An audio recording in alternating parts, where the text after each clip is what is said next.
I'm Patrick Cunningham, and I was born and raised in Grand Rapids, Michigan. I grew up, although was always a real social kid, I grew up lonely, the part of me that nobody knew because I was abused. My father whacked me around pretty good, took off his belt, gave it to me. And as a consequence, I ended up with real low self esteem, self doubt, wondered if I was good enough.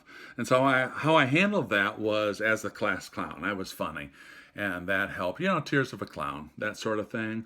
But also on the football field, because on the football field, as angry as I felt about getting punched around by my dad, I could legally pound somebody else around and get praised for it. So it was kind of cool, but kind of sick in a way too. I ended up years after he stopped hitting me, reconciling with him. I was about 15 or 16, and then he died unexpectedly when I was 17 years old, right before my senior year of high school started. Years later, my mother died unexpectedly, and she died on Christmas Day. Now, I had become a United Methodist minister, and my vocation was as a hospice chaplain. So I was helping people who had 6 months or less to live. And I did that, I think, beautifully, supportively, empathically, compassionately, all of those things. There was a phrase that used to guide me: my heart is broken open. And I think that's a good way to be.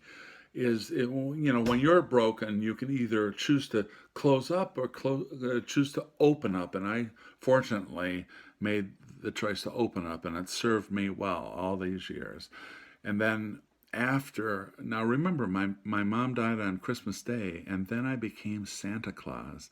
And I saw all kinds of kids, hundreds of thousands of kids. And I had a message for each one of them: I love you.